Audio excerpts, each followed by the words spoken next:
Flew to Texas without telling anyone.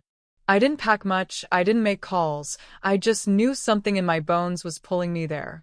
When I opened the hospital doors and heard the cold beeping of machines, I realized I wasn't too early. I was almost too late. My daughter Elisa, my only child, 7 months pregnant, was fighting for her life in the intensive care unit. And while she lay there, her husband was in Las Vegas, throwing dice, laughing over champagne, acting like his family didn't even exist. An hour later, I froze their account. That's when my phone lit up. 100 calls from him, desperate, panicked, terrified not for her, but for himself. My name is Lorraine Carter. I'm 63 years old.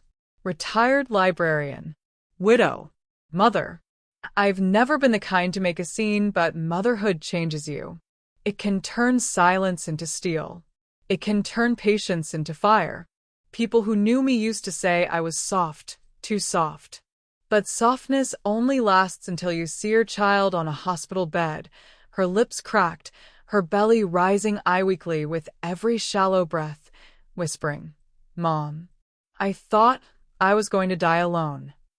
The flight to Texas felt like an eternity compressed into 3 hours. I remember gripping the armrest as the plane descended through thick clouds, my knuckles white against the worn fabric. The woman next to me kept glancing over, probably wondering why a gray-haired librarian looked like she was preparing for war. I couldn't explain it to her, couldn't explain it to myself.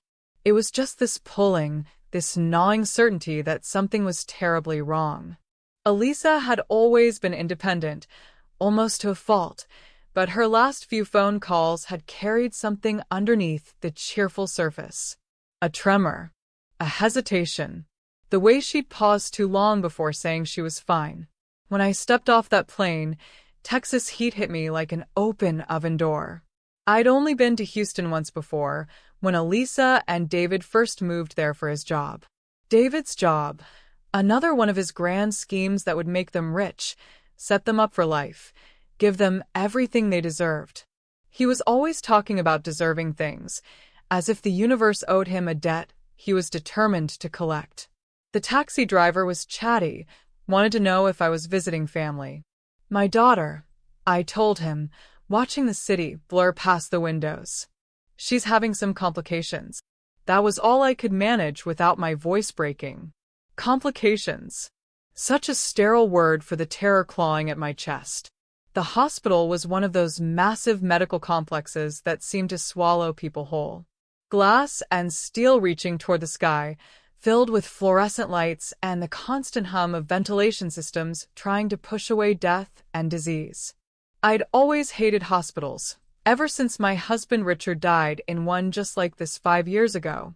The same antiseptic smell, the same hushed urgency of footsteps in corridors that seemed to stretch forever.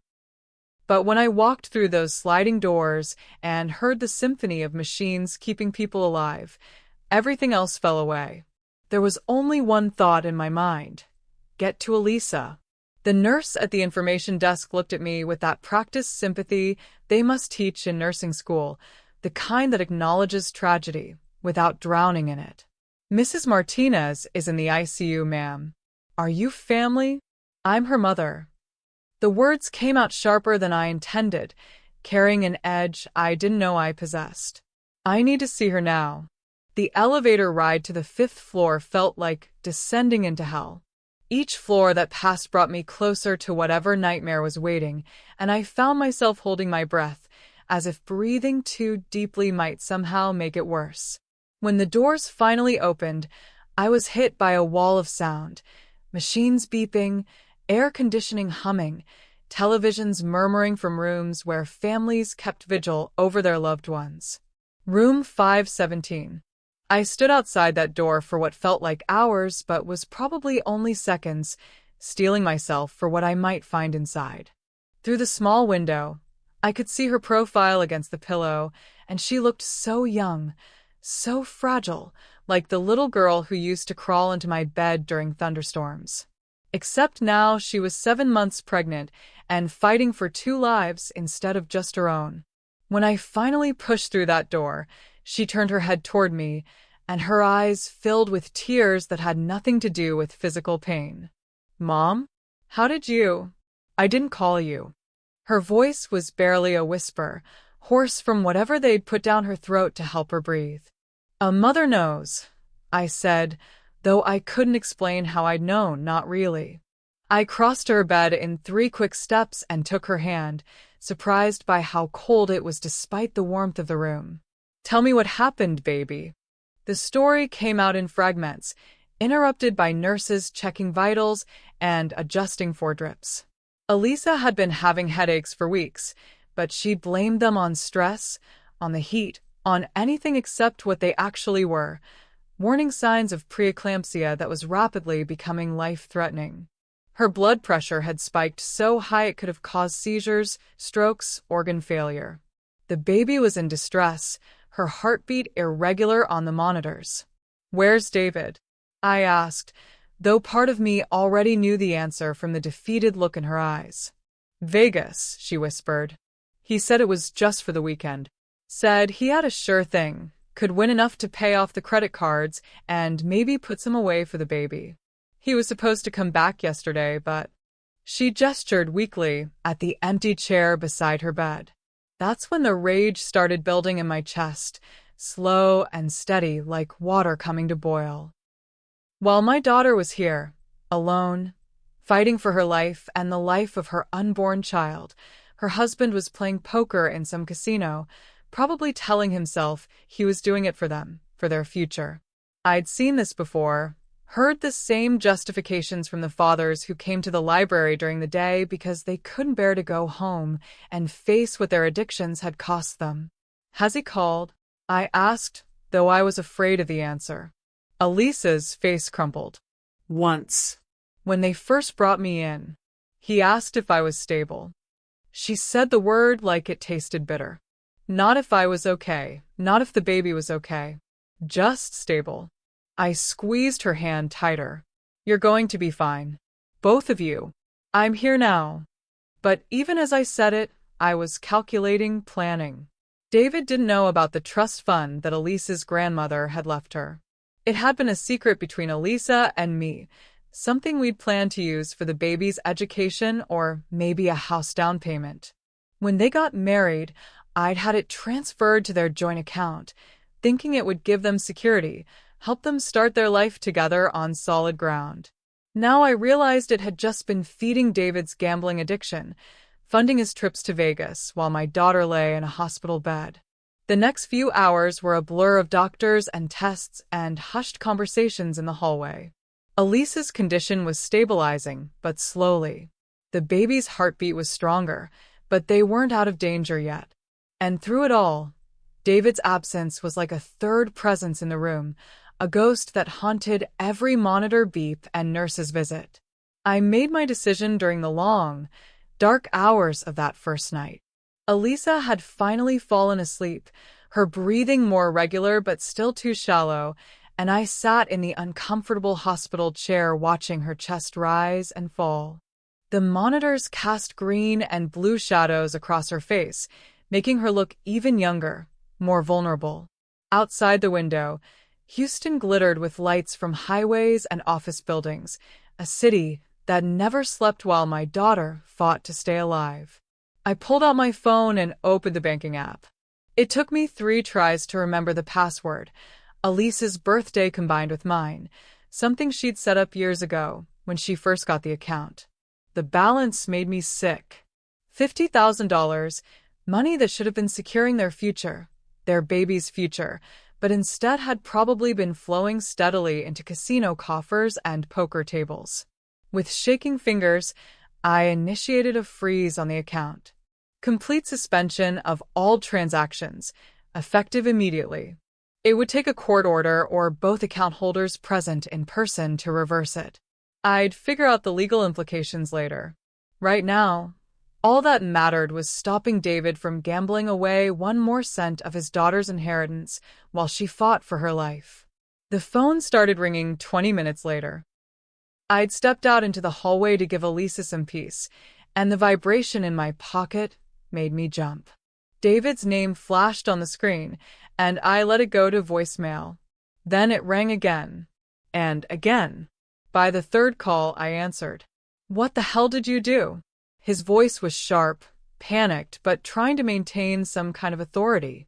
In the background, I could hear casino noise, the ding of slot machines, laughter, the clink of glasses. "I protected my daughter," I said, keeping my voice low but letting the steel show through. "You had no right. That's our money, our account. You can't just freeze it. I'm trying to win us out of debt here, trying to set us up for the baby, and you're sabotaging everything." "Where are you, David?" Silence. Then, "That's not the point. The point is, my daughter is in intensive care. Your daughter is in intensive care. Your wife is fighting for her life and your unborn child's life, and you're in a casino." That's exactly the point. More casino noise. Someone laughing loudly nearby. "She's stable. You said so yourself. The doctors said she's stable." "Do you even know what that means?" I asked. "Stable doesn't mean fine, David. Stable means she's not actively dying at this exact moment. It means the machines are keeping her blood pressure from spiking into stroke territory, means they're monitoring the baby's heartbeat every second because it could crash without warning." Look, I know it sounds bad, but I'm about to make a big score here. I can feel it. I've been playing all night, and I'm getting hot. If you just unfreeze the account for a few hours, let me double what we have. We could pay for the best doctor's private room, anything she needs. I closed my eyes and leaned against the hospital wall. This was David in a nutshell. Always one bed away from solving all their problems, always one more hand that would change everything. "Come home, David. Come home right now." "I can't. Not yet. I'm so close. Just unfreeze the account." "No." "You're not thinking clearly. You're scared, I get it, but you're making a mistake. I know what I'm doing here. If you're not on a plane in the next 2 hours, don't bother coming home at all." I hung up before he could respond, then immediately turned the phone to silent. It lit up like a Christmas tree, call after call, but I slipped it back into my pocket and returned to Elisa's room. She was still sleeping, but restlessly now, her hands moving over her belly in protective gestures even in unconsciousness. The calls kept coming. By morning, there were over 50 missed calls and twice as many text messages. I scrolled through them while Elisa was being taken for another ultrasound, watching David's desperation evolve in real time. The first messages were angry. "This is insane. You're destroying us. I'm trying to help my family, and you're stabbing me in the back." Then came the bargaining. "Just give me until tonight. I can win back everything we've lost and more. I'll come home tomorrow, I promise. Just let me finish what I started here." By the afternoon, when his credit card started getting declined and his hotel room key stopped working, the messages became frantic. "My card isn't working. Fix this. I'm stranded here. I need money for plane ticket. Please. I'm begging you. Don't do this to me." And finally, as the sun was setting over Houston and I was helping Elisa eat her first solid meal in 2 days, came the messages that revealed who David really was. "I'll divorce her. I'll take half of everything, including that trust fund you think you're so clever about. You're not protecting her. You're ruining all of us." I showed that last message to Elisa. She read it twice, her face going pale, then handed the phone back to me without a word. But something had shifted in her eyes, some final thread of hope or delusion finally snapping. "I thought he'd come," she said quietly. "Even after everything, I thought when it really mattered, he'd come. Some people don't know how to love anything more than they love themselves," I told her. "That's not your fault, and it's not your failing." The second night, I stayed in the hospital again. They'd brought in a cot for me, and I dozed fitfully between nursing rounds and monitor checks. Around 3 in the morning, I woke to find Elisa crying silently, tears streaming down her face, as she stared at the ceiling. "Talk to me, baby," I whispered. "I keep thinking about when we first met," she said. "David, I mean." He was so confident, so sure of himself. I'd never met anyone who talked about the future like it was already real, like he could just reach out and grab whatever he wanted. I thought that meant he'd take care of me. I thought confidence meant strength. She was quiet for a long moment, her hand resting on her belly where the baby was finally moving regularly again, a good sign according to the doctors. But confidence isn't strength, is it? Real strength is being here when someone needs you. Real strength is choosing someone else's well-being over your own wants. All those grand plans, all those big dreams, they were just selfishness dressed up pretty. "You couldn't have known," I said. "He fooled a lot of people." "Did he fool you?" I thought about that. Had David fooled me? I remembered their wedding day, the way he'd held Elise's hands during the vows, the way he'd looked at her like she was everything he'd ever wanted. But even then, there had been something performative about it, like he was playing a role he thought he should play rather than expressing something real. Maybe at first, I admitted. But people show you who they are eventually. The trick is being willing to see it. The third day brought better news. Elise's blood pressure was responding well to medication, and the baby's vitals were strong and consistent. The doctors were cautiously optimistic that they could manage the pregnancy for several more weeks, maybe even to full term. For the first time since I'd arrived in Texas, I felt like I could breathe properly. That's when David finally showed up. I was in the cafeteria grabbing coffee when I got the call from the nurse's station. "Ma'am, there's a situation on the 5th floor. Your son-in-law is here, and he's agitated. Security is with him, but we thought you should know." By the time I got back to the ICU, I could hear him before I could see him. His voice echoed down the hallway, raised and desperate. "She's my wife. You can't keep me from seeing my wife." I rounded the corner to find David facing off with 2 security guards outside Elise's room. He looked terrible, hair unwashed, clothes wrinkled, several days of stubble making him look older and harder than I'd ever seen him. But what struck me most was his eyes. They darted constantly, never settling on any one thing, the eyes of someone who'd been awake too long, fueled by desperation and whatever stimulants kept gamblers going through multi-day sessions. "David," I said, and he spun toward me like a man expecting an attack. "Lorraine. Thank God. Tell them I can see her. Tell them you made a mistake with the account." One of the security guards, a middle-aged black man with kind eyes, looked at me questioningly. "Ma'am, do you want us to escort him out?" "Give us a minute," I said. "But stay close." David stepped toward me, and I caught a whiff of stale cigarette smoke and something else, something sweet and medicinal. "You destroyed me," he said, his voice cracking. "Do you understand that? You destroyed me. I was so close to winning it all back, and you cut me off at the knees." "I saved what was left," I replied. "That money was for Elisa and the baby, not for your poker games. It was an investment. I was investing in our future. But you couldn't see past your own jealousy and control issues." He ran his hands through his greasy hair. "I lost everything. The hotel kicked me out. My credit cards are maxed. I had to hitchhike to the airport and then beg for a mercy flight. Do you know what that's like? Do you know what you put me through? Do I know what I put you through?" The words came out harder than I intended, and David actually stepped back. "Your wife almost died, David. Your daughter almost died. While you were playing cards and drinking champagne, she was alone and scared and fighting for both their lives. And you want to tell me about what you went through? She's fine now, isn't she? She's stable. The doctors said. The doctors said she's stable now, after 3 days of round-the-clock care, after medications that cost thousands of dollars, after tests and monitoring and pure luck. She could have had a stroke. The baby could have died. They both could have died while you were worried about whether you were getting hot at the poker table.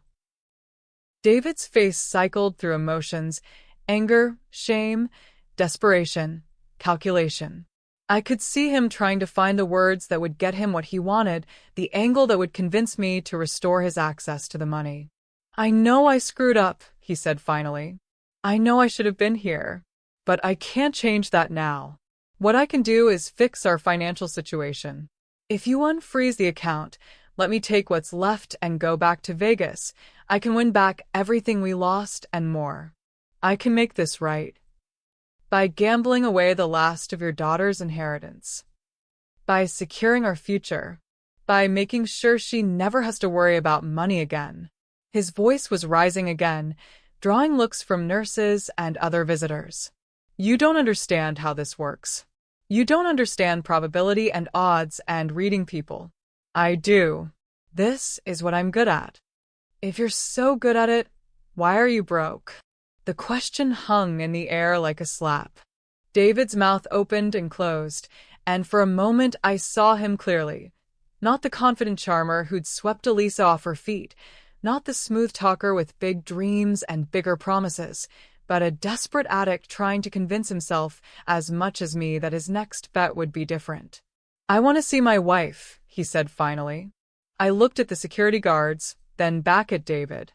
"She doesn't want to see you. You don't get to make that decision." "You're right. She does." And she made it. That's when he broke. The facade cracked completely, and David collapsed into one of the plastic chairs that line the hospital corridor. He put his head in his hands and started sobbing, great gasping sounds that echoed off the walls. The security guards looked uncomfortable, unsure whether this was genuine breakdown or performance. "Please," he whispered between sobs. "Please don't take everything away from me. She's all I have. The baby is all I have. I know I messed up, but I can change. I can be better. Just don't freeze me out completely." I sat down in the chair next to him, close enough that I could smell the casino on his clothes, stale smoke and recycled air, and the peculiar mustiness of places where people go to lose themselves. "David," I said quietly, "look at me." He raised his head, and his eyes were red-rimmed and desperate. "You don't get to make that decision." "You're right. She does." And she made it. That's when he broke. The facade cracked completely, and David collapsed into one of the plastic chairs that line the hospital corridor. He put his head in his hands and started sobbing, great gasping sounds that echoed off the walls. The security guards looked uncomfortable, unsure whether this was genuine breakdown or performance. "Please," he whispered between sobs. "Please don't take everything away from me. She's all I have. The baby is all I have. I know I messed up, but I can change. I can be better. Just don't freeze me out completely." I sat down in the chair next to him, close enough that I could smell the casino on his clothes, stale smoke and recycled air, and the peculiar mustiness of places where people go to lose themselves. "David," I said quietly, "look at me." He raised his head, and his eyes were red-rimmed and desperate. "Do you love her?" "Of course I love her. How can you even ask that?" "Because love isn't a feeling, David. It's a choice. It's choosing someone else's well-being over your own comfort. It's being where you're needed when you're needed. It's putting your family's security ahead of your own desires." "I know. I'm different now. I'm learning to be different. The counselors say recovery isn't about becoming a new person. It's about becoming the person you were before the addiction took over. I'm trying to remember who that was." "Keep trying," I said. "That's all anyone can ask." Elisa gave birth on a Thursday afternoon in late October, 6 weeks early, but healthy and strong. I was in the delivery room holding her hand when little Sofia Martinez took her first breath and announced her arrival with a lusty cry that seemed to fill the entire hospital. Elisa sobbed with relief and exhaustion and pure joy as they placed the baby on her chest, and I felt something in my own chest ease for the first time in months. "She's perfect," Elisa whispered, staring down at her daughter with wonder. She's absolutely perfect. Sophia was perfect. 7 pounds, 2 ounces of pink wrinkled perfection with dark hair and her mother's delicate features. She had David's chin, I noticed but didn't mention, and his long fingers. She was a piece of both her parents, innocent of the chaos that had surrounded her arrival into the world. David called the hospital that evening. I answered because Elisa was sleeping, exhausted from labor, but peaceful in a way I hadn't seen her in months. How is she? His voice was thick with emotion. Beautiful, I said. Healthy. Perfect. And Elisa? Tired but good. The delivery went smoothly. Silence on the other end, then quiet crying. I should have been there. Yes. You should have. Would it be possible to see her? The baby? I know Elisa doesn't want to see me, but maybe just the baby? I looked through the glass at Elisa sleeping with Sophia curled on her chest, both of them bathed in the soft afternoon light filtering through the hospital windows. They looked like a painting, like something precious that needed protecting. Not yet, I said. When you've completed the outpatient program, when you've shown that the changes are real and lasting, then maybe we can talk about visits. How long is that? 6 months minimum. Probably longer. Another silence. Then, I understand. Will you send pictures sometimes? I know I don't deserve it, but she's my daughter too. I thought about that. Sophia was his daughter. That was undeniably true. But biology didn't automatically confer rights or access. Those had to be earned through consistent, trustworthy behavior over time. I'll think about it, I said. Over the following weeks, as Elisa recovered and learned to navigate life as a single mother, we established new routines. I extended my stay in Houston indefinitely, helping with night feedings and doctor appointments while Elisa figured out how to balance motherhood with her job. The trust fund made it possible for her to take extended maternity leave without worrying about finances, and we started making plans for the future. I want to move back home, she told me one evening as we sat in her living room, Sophia sleeping in her arms. I want Sophia to grow up near her grandmother, and I want to be closer to you. What about your job? There are teaching positions back home. Maybe not immediately, but eventually. And I've been thinking about what David said before all this happened, about opening a daycare center. Maybe it's time to actually do it. The idea took shape slowly over the winter months. With the trust fund as startup capital and my pension providing stability, we could afford to take the risk. Elisa had always been wonderful with children, and there was definitely a need for quality childcare in our small town. By the time Sophia was 6 months old, we'd found a perfect location, a former church with lots of natural light and space for playground equipment. David completed his inpatient treatment and moved on to the outpatient program as scheduled. His calls became more regular, though still brief, and always routed through me. He'd found a job at an automotive parts store in Austin, something steady and humble that was a far cry from the high-rolling dreams he used to chase. He was living in a small apartment with another man from his treatment group, attending meetings twice a week and seeing a counselor regularly. I think about them every day, he told me during one of our calls. I dream about Sophia sometimes. I know I've never even seen her, but I dream about teaching her to ride a bike or helping her with homework. Is that weird? It's not weird, I said. It's what parents do. But dreams aren't enough, David. Dreams are just the starting point. I know. I'm trying to build something real now. It's slow, and it's hard, and some days I want to blow it all up and go back to the quick fixes. But I'm learning to sit with those feelings instead of acting on them. How long has it been since you placed a bet? For months, 12 days, 6 hours. He said it immediately, the way recovering addicts do when they're truly working their program. Not that I'm counting or anything. Are you ready to see Sophia? The question surprised him. I could tell. He was quiet for a long time. I want to be ready, he said finally. But I'm scared. What if she doesn't like me? What if I disappoint her the way I disappointed Elisa? Then you deal with that disappointment without betting it away, and you try again tomorrow. Is Elisa, would she be okay with me seeing Sophia? I think she might be, but there would be conditions. Supervised visits at first, regular drug and alcohol testing, Continued counseling. and if you relapse, if you disappear into a casino or a poker game even once, that's it. No second chances. I understand. Do you? Because this isn't about what you want, David. It's about what's best for Sophia. If you can't put her needs ahead of your own urges consistently, then the kindest thing you can do is stay away. I can do it, he said. I want to do it. We'll see.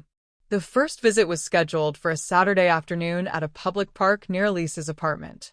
I drove her and Sophia, who was now crawling and babbling and showing the first signs of the personality that would define her. Elisa was nervous, checking her appearance in the car mirror and adjusting Sophia's outfit multiple times.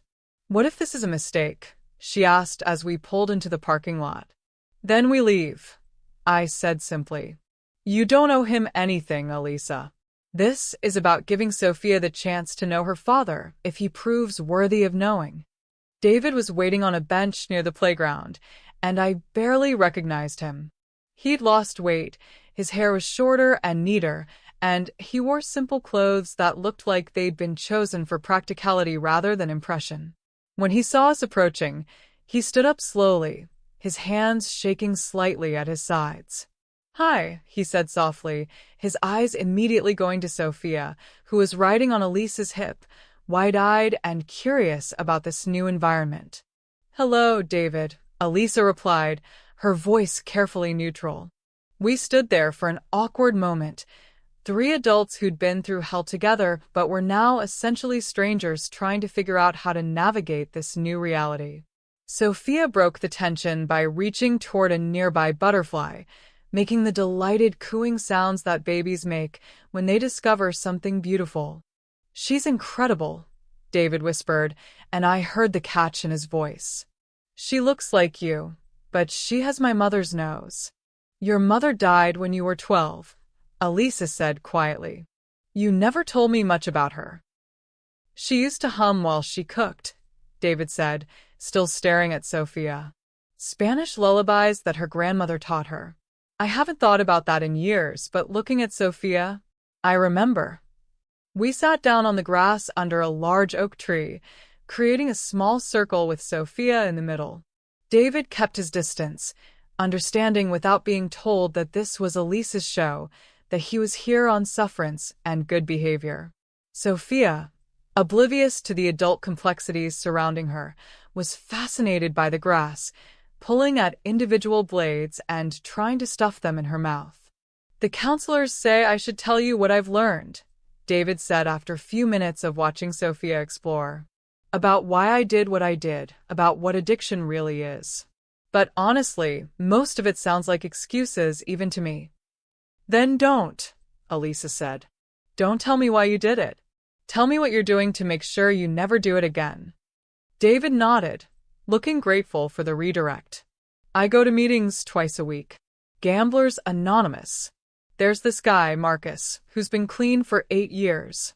He sponsors me, which means I call him when I'm feeling the urge to bet. I've called him 17 times in the last month. What triggers the urges? I asked. Everything, he admitted. Good news, bad news, stress, boredom. When I see a commercial for a casino, when I pass a gas station that sells lottery tickets. The counselors say it's normal, that the triggers will get less intense over time, but right now it feels like walking through a minefield every day. Sophia had worked her way closer to David during our conversation, drawn by the sound of his voice. She pulled herself up on his knee, looking at him with the fearless curiosity that babies have toward the world. David froze, clearly desperate to touch his daughter, but afraid to move without permission. It's okay, Elisa said softly. You can hold her. With trembling hands, David lifted Sophia into his lap. She immediately grabbed for his shirt, her tiny fingers exploring the texture of the fabric while she babbled contentedly. David's eyes filled with tears that he tried to blink away. "I miss so much," he said. Her first smile, her first time sitting up, probably her first word. "I threw all of that away for what?" "For the chance to feel like a winner for 5 minutes before the next loss." "You missed those things because you chose to miss them," Elisa said, and though her words were harsh, her tone was gentle. "But you don't have to miss everything. If you stay clean, if you keep doing the work, you can be part of what happens next." We spent an hour in that park, watching David hold his daughter for the first time, watching Sophia warm up to this new person who spoke to her in soft Spanish phrases that he'd learned from his mother. It wasn't a magical reunion, wasn't the stuff of Hollywood movies. It was tentative and careful and fraught with the weight of everything that had been broken between them. But it was a beginning. When it was time to go, David handed Sophia back to Elisa with obvious reluctance. "Can we do this again?" he asked. "Maybe next week?" Elisa looked at me, then back at David. "If you want to be part of her life, really part of it, then yes. But David, if you relapse, if you gamble even once, you don't get to see her again. I won't put her through the chaos of loving someone who can't love her back consistently." "I understand." Do you? "Because this isn't about you anymore. It's not about your recovery or your feelings or your need to make amends. It's about whether you can be the father she deserves, not just when it's convenient or when you're feeling strong, but every day for the rest of her life." David was quiet for a long moment, watching Sophia wave her tiny hand at a passing dog. "I want to be that father," he said finally. "I don't know if I can be, but I want to try." "Then keep coming to these visits. Keep going to your meetings. Keep calling your sponsor. And in a year, if you've stayed clean, we can talk about unsupervised visits." A year? "A year," Elisa repeated firmly. "Recovery isn't measured in days or weeks, David. It's measured in seasons, in years, in decades of choosing the right thing over the easy thing." We established a routine after that. Every Saturday afternoon, weather permitting, we'd meet at the park. David would spend an hour with Sophia, always under supervision, always with the understanding that these visits were a privilege, not a right. I watched him struggle with this arrangement at first, watched him bite back comments about his parental rights and his legal standing. But as the weeks passed, he seemed to settle into the rhythm of it, to find peace in the small gift of an hour with his daughter rather than raging about all the hours he was missing.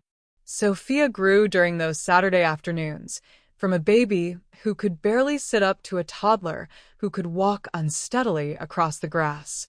David was there for her first steps, happened to be the one holding her hands when she finally let go and took 3 wobbling steps on her own. The joy on his face was so pure, so uncomplicated by the gambling addiction that had defined him for so long, that even Elisa smiled. "Did you see that?" he said, scooping Sophia up and spinning her gently. "Did you see how brave she is?" "She gets that from her mother," I said, but I was looking at David when I said it, acknowledging something I'd seen growing in him over these months of supervised visits and careful rebuilding. The daycare center opened that spring, in the renovated church that Elisa had fallen in love with the moment she saw it. We painted the walls in bright, cheerful colors and filled the rooms with toys and books and the kind of safe, nurturing environment that every child deserves. Elisa threw herself into the work with the same fierce protectiveness she'd shown as a mother, creating lesson plans and organizing activities and screening potential employees with the thoroughness of someone who understood that other people's children were sacred trusts. "I want this to be the kind of place I would have wanted Sophia to go," she told me as we arranged the reading corner with overstuffed pillows and shelves full of picture books. "A place where kids feel safe and loved and valued for who they are, not who adults want them to be." The center was an immediate success, partly because of Elisa's natural gifts as a teacher, but mostly because word spread quickly that this was a place where children were truly seen and cared for. We had a waiting list within the first month, and parents regularly commented on how much their children loved coming to Miss Elisa's school. David continued his recovery with the same methodical determination he'd once applied to studying poker odds. He attended every meeting, called a sponsor religiously, and took on extra shifts at the auto parts store to save money for a car that would make the drive to see Sophia. Loved the truck immediately, loading it with blocks and pushing it around the playroom while making vrooming sounds that delighted everyone. David sat on the floor with her, patient and attentive, helping her navigate the truck around obstacles and cheering when she successfully delivered her cargo of blocks to the dollhouse. "You made this?" Elisa asked, examining the truck more closely. It was beautifully crafted, sanded smooth, and painted in bright, non-toxic colors. "Woodworking is part of my therapy," David explained. "The counselors say it's good to have something creative to do with your hands, something that requires focus and patience. Plus, I like the idea of making things instead of just destroying them." I saw something shift in Elisa's face as she watched David guide Sophia through an elaborate game involving the truck, several dolls, and a complex rescue scenario that Sophia had devised. It wasn't forgiveness exactly, but it was recognition. Recognition that the man playing so patiently with their daughter was different from the one who'd abandoned her in a hospital room 2 years ago. After the party, as we were cleaning up, Elisa approached David carefully. "I've been thinking," she said, "about the custody arrangement, about the divorce papers." David went very still, clearly afraid to hope for what she might be about to say. "I'm not ready to get back together," she continued quickly. "I don't know if I'll ever be ready for that. But I think Sophia deserves to have both her parents in her life. Really in her life, not just Saturday afternoons at the park." "What are you saying?" "I'm saying that if you want joint custody, if you want to take her overnight sometimes, I'm willing to discuss it. With conditions," she added quickly. "Lots of conditions. But I think you've earned the chance to try." David sat down heavily in one of the tiny chairs, tears streaming down his face. "I don't deserve that," he said. "I don't deserve your trust or another chance or any of this." "You're right," Elisa said. "You don't deserve it. But Sophia deserves to have a father who's present and engaged and fighting every day to be better. And whether I like it or not, that's what you've been doing." The new custody arrangement started slowly, one overnight visit a month, then 2, then every other weekend. David baby-proofed his apartment and bought a crib and learned to make the pancakes that Sophia loved. I drove over to check on them sometimes, ostensibly to deliver forgotten toys or extra clothes, but really to observe how David handled the full responsibility of caring for his daughter without backup. What I saw surprised me. David was nervous but confident, patient when Sophia was fussy, creative when she was bored. He read to her constantly, not just picture books but poetry and short stories, wanting to fill her mind with beautiful words. He taught her Spanish songs and took her to the park and the library and the children's museum. He was building the kind of relationship with her that I'd never expected him capable of, one based on consistency and attention rather than grand gestures and expensive gifts. "How's he doing?" Elisa asked after Sophia's first weekend at David's apartment. "Good," I said honestly. "Really good." He called me 3 times with questions, once because he couldn't remember whether she liked her bath water warm or hot, once because she was crying and he couldn't figure out why, and once just to tell me that she'd said Dada for the first time. Elisa's face went through several emotions at once: sadness that she'd missed that milestone, happiness that Sophia was bonding with her father, and something else that might have been relief. "I'm glad," she said finally. "I want her to love him. I want her to have 2 parents who adore her, even if those parents can't be together." "Are you sure you can't be together?" I asked gently. "I see how you look at him sometimes, when he's playing with Sophia. I see that you still care about him." Elisa was quiet for a long time, folding and refolding one of Sophia's tiny shirts. "I do care about him," she admitted. I probably always will. But caring about someone and trusting them with your heart are two different things. David hurt me in ways that go deeper than the gambling. He made me feel like I wasn't worth staying for, like our family wasn't worth fighting for. Even if he never gambles again, I don't know if I can ever fully trust him not to leave when things get difficult. People change, I said. Some people change. Others just get better at hiding who they really are.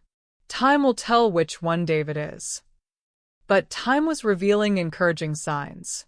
David maintained his sobriety for 18 months, then 2 years, then 2.5.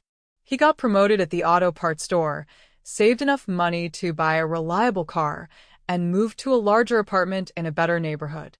He continued his therapy and his meetings, and he started volunteering at a treatment center, sharing his story with newly admitted gambling addicts. I tell them about the hospital, he told me during one of our regular check-ins. About missing Sophia's birth, about Elisa lying there thinking she was going to die alone. I tell them that addiction doesn't just hurt you, it hurts everyone who loves you, and it hurts them in ways that sorry can't fix. Does it help? Talking to them? I hope so. Mostly, it helps me remember why I'm doing this. Every time I tell that story, I remember how close I came to losing everything that actually matters. Sophia was thriving in this new arrangement, secure in the love of both her parents, even though they lived in different places. She called both apartments home and had favorite toys and books in each location. She was bright and curious and confident, the kind of child who approached the world with open arms and a fearless heart. On her 3rd birthday, we had a bigger party at the daycare center, with children from all the families we'd come to know and love. David and Elisa worked together to organize games and activities, moving around each other with the easy coordination of parents who'd figured out how to put their child's happiness above their own complicated history. I watched them throughout the party, noting the small moments of connection, how David automatically steadied the table when Elisa was leaning over it to light the candles, how Elisa saved him a piece of cake without being asked, how they both instinctively moved to comfort Sophia when she scraped her knee running across the playground. They look like a family, observed Mrs. Henderson, one of the daycare parents who'd become a close friend. They're a family, I replied. Just not the kind they planned to be. After the party, after all the guests had gone home and the dishes were washed and put away, the 4 of us sat in the quiet daycare center watching Sophia play with her new toys. The late afternoon sun streamed through the windows, casting long golden bars across the floor where Sophia was arranging her dolls in elaborate tea party scenarios. I have something to tell you both, David said, his voice more serious than I'd heard it in months. Elisa looked up from the book she was reading, immediately alert to the change in tone. I got a job offer, he continued. In Houston. Management position at a regional auto parts distributor. Good salary, benefits, real opportunities for advancement.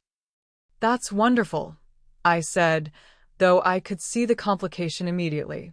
Houston was 4 hours away.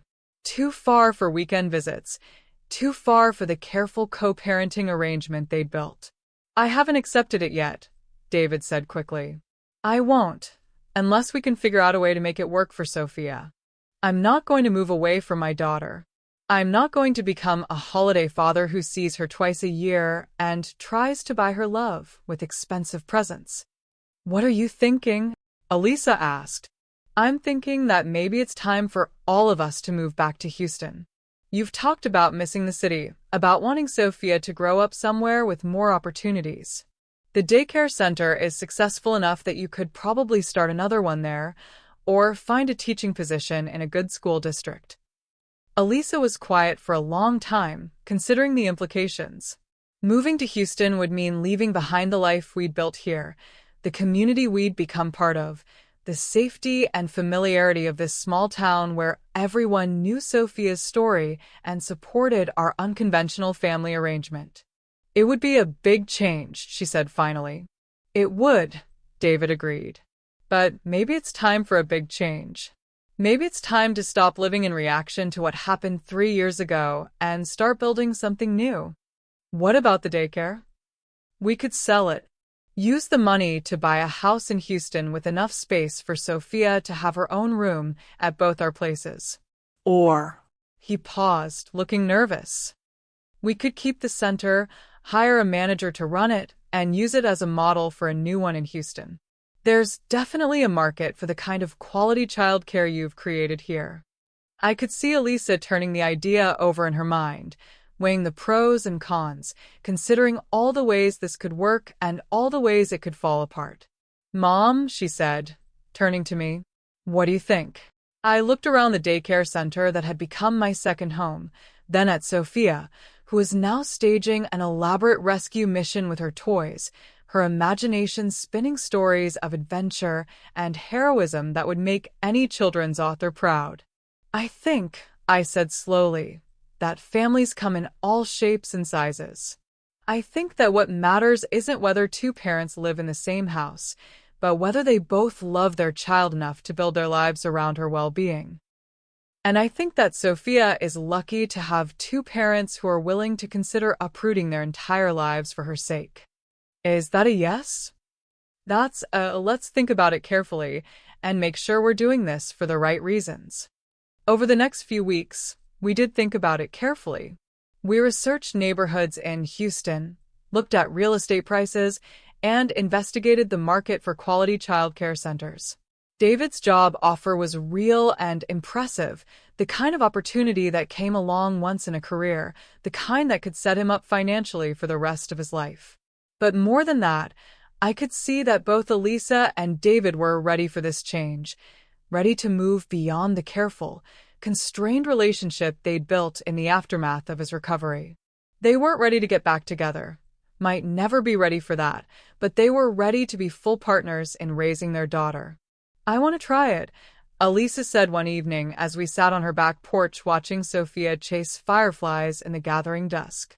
I want to move to Houston, see if we can make this work on a bigger scale. Are you sure? No, she admitted. I'm not sure about anything except that I love Sophia more than I've ever loved anything in my life, and I want her to have every possible advantage. That includes having both her parents fully present and engaged, and it includes growing up in a place with museums and theater and opportunities to discover who she wants to become. And David. David has proven himself. Not as a husband. I don't know if I'll ever be ready to trust him with my heart again. But as a father, as a co-parent, as someone who's willing to do whatever it takes to be present for his daughter. That's enough. It has to be enough. We moved to Houston that fall, during the week of Sophia's 4th birthday. David found us a beautiful house in a family-friendly neighborhood with good schools and a park within walking distance. He bought a smaller place just 10 minutes away, close enough that Sophia could ride her bike between the two homes when she got older. The transition was smoother than I'd expected. Sophia adapted to her new surroundings with the resilience that children have, making friends at her new preschool and exploring her new neighborhood with boundless enthusiasm. Elisa found a position teaching 3rd grade at an elementary school known for its innovative curriculum and supportive community. And I discovered that Houston had excellent libraries and museums, and more than enough volunteer opportunities to keep me busy. The new daycare center opened 6 months later, in a converted Victorian house that we'd fallen in love with the moment we saw it. Like its predecessor, it was designed around the idea that children deserve to be seen and valued for who they are, not molded into who adults think they should be. We hired carefully, looking for teachers who shared Elisa's philosophy and passion for nurturing young minds. Success in Early Childhood Learning Center read the sign we hung above the front door, named for Sophia, but meant for all the children who would pass through its doors. David threw himself into his new job with the same dedication he'd brought to his recovery. He worked long hours and took on extra responsibilities, driven by a combination of genuine ambition and the desire to provide financial security for Sophia's future. But he was careful not to let work consume him the way gambling once had, setting firm boundaries around his time and never missing his scheduled days with Sophia. Balance, he told me when I asked how he managed to juggle everything. The counselors taught me that recovery isn't just about avoiding your addiction.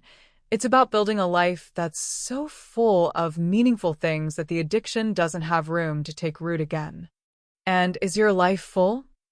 Overflowing, he said, grinning. I have a job I love, a daughter who lights up my world, and a relationship with Elisa that's healthier than anything we had when we were married. I'm not saying it's perfect. There are still days when I miss the adrenaline rush of a high-stakes game, still moments when I have to call Marcus and talk through the urge to bet. But those moments are fewer and farther between, and when they come, I have tools to deal with them that don't involve destroying everything I've built. The years passed quietly after that, marked by Sophia's milestones and achievements rather than the crises that had once defined our family story. First days of school, lost teeth, dance recitals, science fair projects, birthday parties, summer vacations, the ordinary miracles of watching a child grow up surrounded by love and stability. David never relapsed. Not once in 5 years, then 6, then 7. He continued going to meetings, continued working with his sponsor, continued volunteering at treatment centers. The threat of gambling addiction never fully disappeared. He still avoided casinos and lottery tickets, still felt his heart rate spike when he saw poker games on television, but it became a manageable part of his life rather than the force that controlled it. I used to think recovery meant getting back to the person I was before I started gambling, he told me during Sophia's 8th birthday party, as we watched her blow out candles surrounded by friends from school and the neighborhood. But I realize now that person was never fully formed. I had to become someone entirely new, someone who could handle disappointment without needing to escape it, someone who could be present for life's difficulties as well as its joys. Elisa had grown too during those years. The frightened young woman who nearly died alone in a hospital room had become a confident educator and businesswoman, running 2 successful daycare centers and serving on the school board. She'd had offers to date, attractive, stable men who would have provided the security she'd once craved. But she'd turned them all down. I'm not ready, she told me when I asked about her romantic life. Maybe I never will be, but I'm happy with the life I've built. I love my work, I adore my daughter, and I have a good relationship with David. That feels like enough for now. What about when Sophia gets older? When she goes to college and you're alone in that big house? Then I'll figure it out. Maybe I'll travel. Maybe I'll write the children's book I've been thinking about. Maybe I'll fall in love with someone wonderful who understands that Sophia will always be my first priority. But I won't settle for less than I deserve just because I'm afraid of being alone. Sophia herself was thriving, a bright, confident child who moved easily between her 2 homes and seemed to take for granted the love and attention that surrounded her. She was doing well in school, had close friendships, and showed early signs of inheriting both Elisa's gift with children and David's analytical mind. Do you ever wish Mommy and Daddy lived in the same house? I asked her one day, as we worked on a puzzle together. Sophia considered this seriously, the way she approached most questions. Sometimes, she said finally, like when I forget my favorite stuffed animal at Daddy's house, and I'm sleeping at Mommy's. But then I remember that I get 2 bedrooms and 2 Christmas trees and 2 sets of grandparents who spoil me, and it doesn't seem so bad. 2 sets of grandparents? Daddy's parents who live in California and send me presents, and you, Grandma Lorraine. Though technically you're just Mommy's mom, but you love me like I'm your real granddaughter, so it counts. I hugged her tight. This wise little girl who'd somehow emerged from chaos with such clarity about love and family. You are my real granddaughter, I told her. Biology is just one way families are made. Love is another way, and often it's the stronger one. The conversation that changed everything happened on a rainy Thursday evening in October, nearly 9 years after that terrible phone call that had sent me flying to Texas. Sophia was at David's house for her regular overnight visit, and Elisa and I were having dinner at her kitchen table, discussing plans for the upcoming holidays. David asked me something yesterday, Elisa said, pushing food around on her plate rather than eating it. Something that's been on my mind ever since. What did he ask? He asked if I thought we'd made a mistake. Getting divorced, I mean. He said he's been thinking about it lately, about how well we work together as parents, about how much Sophia loves having us both in her life. He wondered if maybe we'd been too quick to give up on our marriage. I set down my fork, recognizing the weight of what she was telling me. What did you tell him? I told him I needed to think about it. But honestly, Mom, I don't know what to think. When we were married, I was always waiting for the other shoe to drop, always wondering when he'd disappear again, always feeling like I came second to whatever game or bet was calling to him. But that's not who he is anymore. The David I see now is someone I could trust, someone I could build a life with. But I don't know if I'm in love with him anymore, or if I'm just in love with the idea of giving Sophia a traditional family. I don't know if what I feel for him is romantic love or just deep affection and respect for the father he's become. And I don't know if that's enough to build a marriage on. I thought about Richard, about the 40 years we'd spent together before cancer took him away. We'd had our struggles, our moments of doubt, our periods when love felt more like a choice than a feeling. But underneath it all had been a bedrock of trust and partnership that had sustained us through everything life threw at us. When I was young, I said carefully, I thought love was all about passion and romance and grand gestures. The breathless feeling you get when someone new enters your life and makes everything seem possible. But as I got older, I realized that the love that lasts is quieter than that. It's the love that shows up when you're sick, that supports your dreams even when they're inconvenient, that chooses to stay when leaving would be easier. Do you think David and I have that kind of love? I think you have something that could become that kind of love if you both wanted enough to do the work. But Elisa, you can't build a marriage on what's good for Sophia or what looks right from the outside. You have to want it for yourselves because you genuinely believe you'd be happier together than apart. How do I figure that out? Start with smaller questions. Do you enjoy his company? Do you laugh together? Do you trust him with your secrets, your fears, your hopes for the future? Do you want to share the big and small moments of your life with him? And when you imagine growing old, does the picture feel more complete with him in it? Elisa was quiet for a long time, staring out the window at the rain that was turning the autumn leaves into a soggy carpet on her lawn. I do enjoy his company, she said finally. More than I expected to when we first started this co-parenting arrangement. He makes me laugh, and he's the first person I want to call when something funny happens or when I'm worried about Sophia. I trust him with everything except my heart, and maybe that's just because I've been so careful to guard it. And when you imagine the future, that's the thing that scares me most. When I imagine Sophia graduating from high school, starting college, getting married someday, I can't picture those moments without David in them. Not just as her father, but as my partner in celebrating and worrying and being proud of the woman she's becoming. We're already raising her together. Maybe it's time to admit that we're building a life together too. The conversation with David happened the following weekend, when Sophia was at a sleepover and the two of them had dinner together at a quiet restaurant downtown. Elisa told me about it the next morning, her voice still shaky with emotion. I told him I'd been thinking about what he said. She began, curling up in the chair across from me with a cup of coffee that was more habit than necessity. About whether we'd made a mistake getting divorced. And he said he'd been thinking about it too, but not in the way I expected. What do you mean? He said he didn't think we'd made a mistake because the people who got divorced 9 years ago couldn't have made their marriage work. He was an addict who put gambling above everything else, and I was someone who'd lost faith in love and trust. But he said the people we are now, the parents we've become, the individuals we've grown into, maybe those people could build something lasting together. That's very mature of him. It gets better.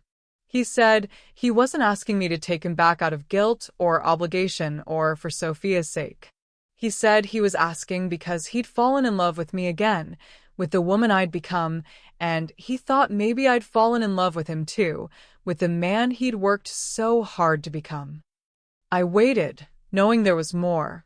And then he said something that just broke me open. He said that if I wasn't ready, if I needed more time, or if I decided I didn't want to try again, he'd understand completely. That our friendship and our partnership as Sophia's parents was precious to him, and he wouldn't risk destroying that for anything. But if I was willing to try, if I thought there might be a chance for us, he'd like to start over. Really start over, like we were two people meeting for the first time. What did you tell him? I told him yes. Elise's voice was barely a whisper. I told him I'd like to try starting over too. They moved slowly, deliberately, like two people who understood the value of what they were risking. David courted Elisa like she was someone new, taking her on dates to places they'd never been together, asking questions about her dreams and fears as if he were learning them for the first time. Elisa let herself be courted, allowed herself to feel excited about getting dressed up for dinner, about receiving flowers and thoughtful texts and small gifts that showed he'd been paying attention to her preferences. Sophia was told that Mom and Dad were going to start spending more time together, maybe even live in the same house again someday, but that nothing would change about how much they both loved her. She received this news with the practical wisdom of a child who'd never known her parents to fight or speak badly of each other. Does this mean I'll only have one bedroom again? She asked, which made both Elisa and David laugh. We'll figure out the bedroom situation, Elisa promised. But whatever we decide, you'll always have a safe, comfortable place to sleep and all the love in the world. 6 months later, they moved back in together. Not into the same house they'd shared before, that belonged to a different version of their marriage, one built on hope and inexperience rather than knowledge and commitment. Instead, they bought a new house together, one with enough space for Sophia to have her own room, for David to have a home office, for Elisa to have a studio where she could work on lesson plans and the children's book she'd started writing. The wedding was small and simple, held in the garden behind the daycare center on a warm Saturday afternoon in spring. Sophia was the flower girl, wearing a dress she'd helped pick out and carrying a basket of petals from roses we'd grown ourselves. I walked Elisa down the aisle, my heart full of gratitude for the journey that had brought us all to this moment. David's vows were different from the ones he'd spoken years ago at their first wedding. Gone were the grandiose promises and dramatic declarations. Instead, he spoke simply about showing up, about choosing love every day, about building a life based on trust and partnership rather than passion and impulse. I promise to be present, he said, looking directly into Elisa's eyes. Not just physically, but emotionally and mentally and spiritually. I promise to choose our family every day, especially on the days when choosing feels difficult. I promise to be honest about my struggles and my fears, to ask for help when I need it, and to never let pride or shame keep me from being the husband and father you both deserve. Elisa's vows were equally simple and profound. She promised to trust not just in David's love, but in his commitment to growth and change. She promised to be patient with the process of rebuilding, to communicate her needs clearly, and to never stop working to become the best version of herself. I promise to love you not just for who you are today, but for who you're still becoming, she said. I promise to build this marriage on a foundation of friendship and respect, and to remember that love is a choice we make every day, not just a feeling we fall into. When they kissed, sealing their second chance at forever, Sophia cheered loudly from the front row, and I found myself crying tears I hadn't expected. These weren't tears of sadness or relief, but of pure joy at witnessing two people who'd fought their way back to each other through honesty and hard work and an unshakable commitment to their daughter's well-being. The reception was held at the daycare center, with children and adults mixing freely in the kind of celebration that honored both the solemnity of marriage and the joy of family. David and Elisa danced their first dance to a song Sophia had helped them choose, something about new beginnings and second chances that made everyone smile. Later, as the evening wound down and Sophia fell asleep in my lap, exhausted from a day of celebration and attention, I found myself thinking about the phone call that had started this whole journey. The terrified grandmother flying to Texas to save her daughter, never imagining that the real saving would come years later, through the slow, patient work of rebuilding trust and creating love that was stronger for having been tested. "What are you thinking about?" Elisa asked, settling into the chair next to me while David cleaned up the last of the party decorations. "That phone call," I said. 10 years ago, when the hospital called to tell me you were in intensive care. I thought I was flying to Texas to save you. I never imagined I was flying toward this. Do you think we would have made it here eventually? Without all the pain and separation and struggle? I considered the question seriously, looking at the woman my daughter had become through adversity and the man her husband was growing into through commitment to change. "No," I said finally. "I don't think so. The people you were then, the marriage you had then, it was built on infatuation and hope rather than real knowledge of each other. You needed to be broken apart before you could be put back together in a way that would last." That's a hard truth. The best truths usually are. But look what you built from the wreckage. Look at this family, this life, this love that's been tested and proven. Sophia is going to grow up knowing that love isn't just a feeling that happens to you. It's a choice you make, a commitment you honor, a daily practice of putting someone else's well-being alongside your own. David joined us then, tired but happy, settling into a chair across from us with the satisfied exhaustion of a man who'd just married his best friend. "Thank you," he said to me, his voice thick with emotion. "For what? For not giving up on me. For freezing that account when I was too lost to save myself. For driving me to treatment when I was too proud to ask for help. For believing I could become someone worthy of your daughter's love, even when I didn't believe it myself. I didn't do it for you," I said gently. "I did it for Elisa and Sophia. But I'm glad it helped you too. Still. Thank you for seeing that there was something worth saving underneath all the addiction and selfishness. For giving me the chance to prove I could change." I looked at this man who'd almost destroyed my daughter's life, who'd gambled away her security and abandoned her when she needed him most, who'd somehow found the courage to face his demons and rebuild himself from the ground up. "People always have the capacity to change," I said. "The question is whether they want it badly enough to do the work."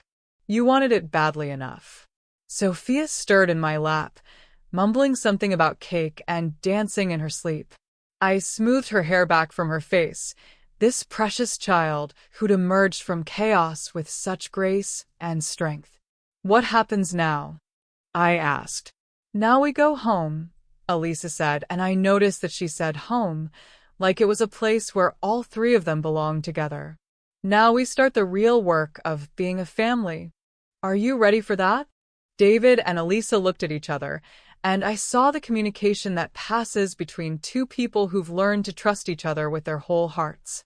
"We're ready," they said together. 2 years later, I sat in the same chair in their new house, watching Sophia help her baby brother Miguel take his first wobbly steps across the living room. Elisa was folding laundry nearby, humming the same Spanish lullabies that David had remembered from his childhood, while David worked on a presentation for the auto parts company he now co-owned with his business partner. The house was full of the comfortable chaos of family life, Sophia's art projects covering the refrigerator, toys scattered across the living room floor, Miguel's delighted laughter mixing with the sound of afternoon cartoons, and David humming while he worked. It was everything I'd hoped for when I'd frozen that bank account in a hospital room 12 years ago, though I could never have imagined the path that would lead us here. "Mom," Elisa said, settling into the chair next to me with a cup of tea. "David and I have been talking, and we want to ask you something important." I looked up for Miguel, who was attempting to stack blocks with the intense concentration that only toddlers can muster. "We want to know if you'd consider moving in with us." Permanently. Not because we need help with the kids or the house, but because this feels like your home too. You've been part of our family through everything, the worst of times and the best of times. We can't imagine Sophia and Miguel growing up without their grandmother right here with them. I felt tears spring to my eyes, though I wasn't entirely surprised by the offer. Over the past few years, I'd spent more and more time at their house, helping with bedtime routines and weekend projects, babysitting when they went out, becoming woven into the fabric of their daily life. "Are you sure? I don't want to intrude on your new marriage." "You wouldn't be intruding," David said, looking up from his computer. "You'd be completing it. This family wouldn't exist without you, Lorraine. You saved us before we even knew we needed saving." I looked around the room at these people I loved so much. Sophia with her bright intelligence and kind heart, Elisa with her strength and grace, David with his hard-won wisdom and steady presence, baby Miguel with his innocent joy and unlimited potential. They were offering me the chance to be part of their story not just as a visitor, but as a permanent member of their household, their family, their future. "Yes," I said, surprising myself with how quickly the answer came. "Yes, I'd love to live here with all of you." Sophia looked up from where she was reading a picture book to Miguel. "Does this mean Grandma Lorraine will be here for breakfast every morning?" "Every morning," Elisa confirmed. "And bedtime stories?" "As many as you want." Sophia grinned and went back to her reading, accepting this new development with the same matter-of-fact grace she'd shown throughout her young life. Change, in her experience, usually meant more love, not less. That night, as I helped tuck Sophia into bed in the house that would soon be my home too, she asked me the question that would stay with me for years to come. "Grandma, do you think Daddy was always a good person, even when he was making bad choices?" I thought about David's journey, about the man who'd abandoned his pregnant wife to chase a gambling high, and the man who now read bedtime stories and coached Sophia's soccer team and built wooden toys for his son. "I think your daddy was always capable of being a good person," I said carefully. "But capability isn't the same as actuality. He had to choose to become the person he was capable of being. He had to work very hard to become the daddy you know now. Will I have to work hard to be a good person too?" "Everyone has to work to be their best self, sweetheart. The good news is that you're starting from a much better place than your daddy did, and you have people who love you and will help you along the way. Like you and Mommy and Daddy? Like all of us. We're a team, remember? And teams look out for each other." Sophia nodded solemnly, then yawned and snuggled deeper into her pillow. "I'm glad you're going to live here, Grandma. It feels right." "I'm glad too, baby. Sweet dreams." As I turned off her light and closed her door, I reflected on the strange paths that lead us to where we're meant to be. 12 years ago, I'd been a lonely widow living in an empty house, measuring my days in library books and volunteer commitments. Now I was about to become part of a bustling household full of children's laughter and family dinners and the kind of daily intimacy that makes life worth living. I thought about that scared woman on the airplane, flying toward a crisis she didn't understand, armed with nothing but maternal instinct and stubborn love. She'd had no idea that her decision to freeze a bank account would set in motion a chain of events that would ultimately save not just her daughter's marriage, but her own sense of purpose and belonging. Sometimes the greatest gifts come disguised as disasters. Sometimes the worst thing that can happen is also the thing that makes everything else possible. Sometimes a mother's hand, reaching out to protect her child, ends up catching blessings she never saw coming. That night, I fell asleep in what would soon be my permanent home, surrounded by the sounds of a family at peace, David's steady breathing from the master bedroom, Elisa humming as she organized the next day's lesson plans, Sophia talking to her stuffed animals in the elaborate bedtime ritual that only children can sustain. These were the sounds of safety, of love, of a family that had been broken and rebuilt stronger than before.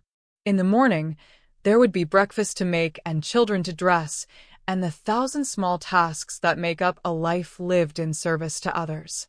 There would be soccer games and birthday parties and scraped knees and hurt feelings and all the ordinary miracles of watching children grow up in a house full of love. But tonight, there was just gratitude.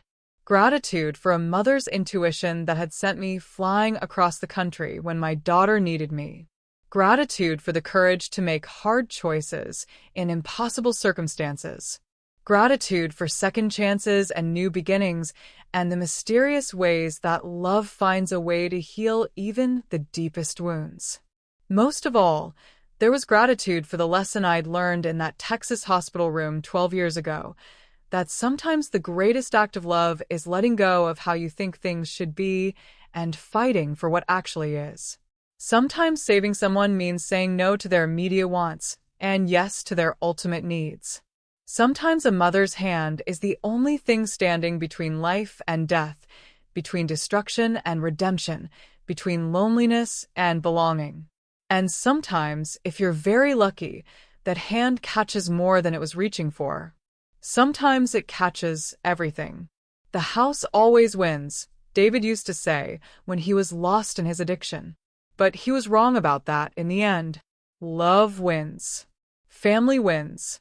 The choice to show up every day, to do the work, to build something real and lasting, that wins. And I, Lorraine Carter, retired librarian, widow, mother, grandmother, was privileged to be part of that victory. I was the one who got to witness love triumph over addiction, commitment overcome chaos, and family emerge stronger from the fire that had nearly destroyed it. As I drifted off to sleep in my new home, surrounded by the people I loved most in the world, I whispered a prayer of thanksgiving for that terrifying phone call 12 years ago, for the instinct that had sent me flying to Texas, for the courage to freeze a bank account and force a reckoning. That scared grandmother on the airplane couldn't have imagined this ending, couldn't have dreamed that her desperate attempt to save her daughter would result in a family stronger and more loving than anything they'd had before. She'd acted on faith and maternal instinct, with no guarantee that her choices would lead anywhere but heartbreak. But sometimes faith is enough. Sometimes love is enough. Sometimes one person's refusal to give up on the people they love is enough to change everything. The house always wins. And when you build your house on love, when you make your family your highest bet, when you choose hope over fear and faith over despair, the house that wins is the one where everyone gets to come home. This was home. This was victory. This was the house that love built, one choice at a time, one day at a time, one act of fierce, protective, unconditional love at a time. And I had been privileged to lay the foundation.